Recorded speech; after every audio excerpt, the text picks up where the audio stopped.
শুধু ভক্তমণ্ডলী, আজকে এই ভিডিওটাতে আমরা প্রকাশ করব সুদর্শনের জন্মকথা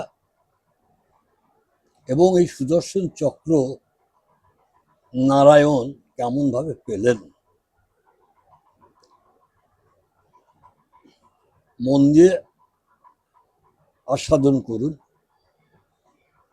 বিরজা হইল চন্দ্রাবলী, এক অংশে বিরজা আর এক অংশ হচ্ছে চন্দ্রাবলী।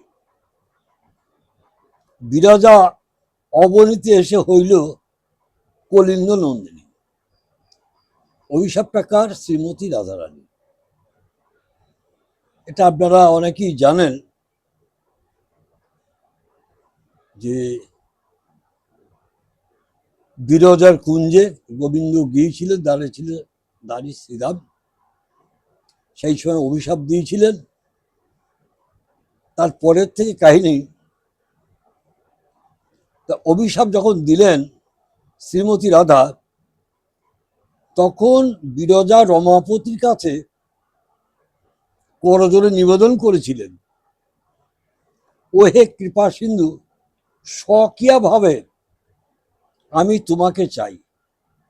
তখন নারায়ণ বলেছিলেন, তুমি কলিন্দ কন্যা হয়ে জন্ম লও, 5 বৎসর তপস্যা করবে, তারপরে তুমি আমাকে পাবে। তাই বিরাজার অংশ থেকে আইল অবনী, অবিলম্বে হইল কলিন্দ নন্দিনী। পরম রূপসী কন্যা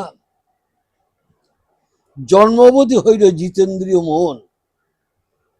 5ম বৎসর যেই হলো তপস্যা আরম্ভ করবে। চিরদিন সংজ্ঞা সহ বঞ্চে দিবাকর, বিষম তপন তেজ সহিতে না পারে বিশ্বকর্মা নন্দিনী।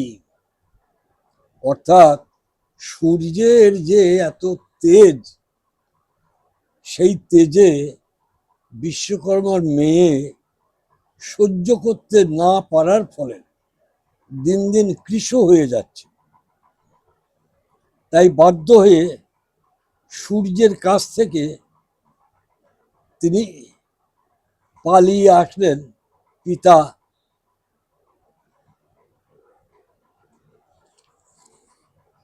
বিশ্বকর্মার কাছে। বা বিশ্বকর্মার কাছে যখন উনি আসছেন, পিছন পিছন ভাস্করও এসে গেছেন।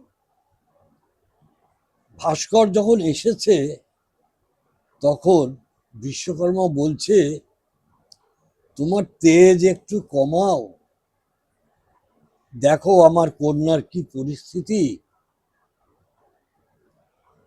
তখন সূর্যদেব বললেন, আমি কেমন করে আমার এই তেজ কমাবো? তখন বিশ্বকর্মা বলছেন, দেখো আমার কাছে একটা উপায় আছে। তুমি এসে আমার এই কুণ্ডেতে বসো। কি করবে? ভানুদেবতা এসে যে কুণ্ডেতে বসলো, কুণ্ড মানে একটু খুলে বলি, ব্রহ্ম বিবর্ত পুরাণ মতে দেখবেন বর্তমানে ছুতোর মিস্ত্রিরা কাঠ দিয়ে এরকম ঘর্ষণ করে যে সমস্ত বিদ করে, তা পূর্বে ওই যন্ত্র দিয়ে পাথর ঘর্ষণ করে পাথরকে টুকরো করা হতো, তাই তার নাম হলো কুঁদ।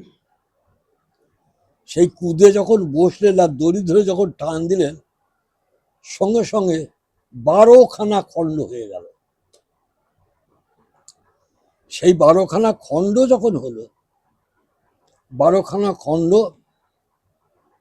বিশ্বকর্মা কি করলেন? একত্রিত করলেন। একত্রিত যখন করলেন, তখন বাঁকে বাঁকে 108খানা শলাকা তৈরি হলো এবং একটা চক্রাকার আকার ধারণ করলো। যেহেতু সূর্য থেকে এটা হয়েছে, তাই এর নাম হলো সুদর্শন। এখন এই যে সুদর্শন অর্থাৎ সূর্যের ঔরসে এবং সংজ্ঞার গর্ভে জন্ম হলো যমুনা। ত্রৈলোক্য মোহিনী শ্যামবর্ণা যখন কন্যা কাল উপস্থিত, তখন সূর্যদেব ভাবছে আমার এই কন্যা আমি কাকে দান করব? এই কন্যা তো একমাত্র স্বয়ং নারায়ণ ছাড়া কাউকে দেয়া যাবে না। ঠিক এমতো অবস্থাতে উপযাচক হয়ে নারায়ণ আসলেন। নারায়ণ যখন আসলেন তখন বিশ্বকর্মা কি করলেন?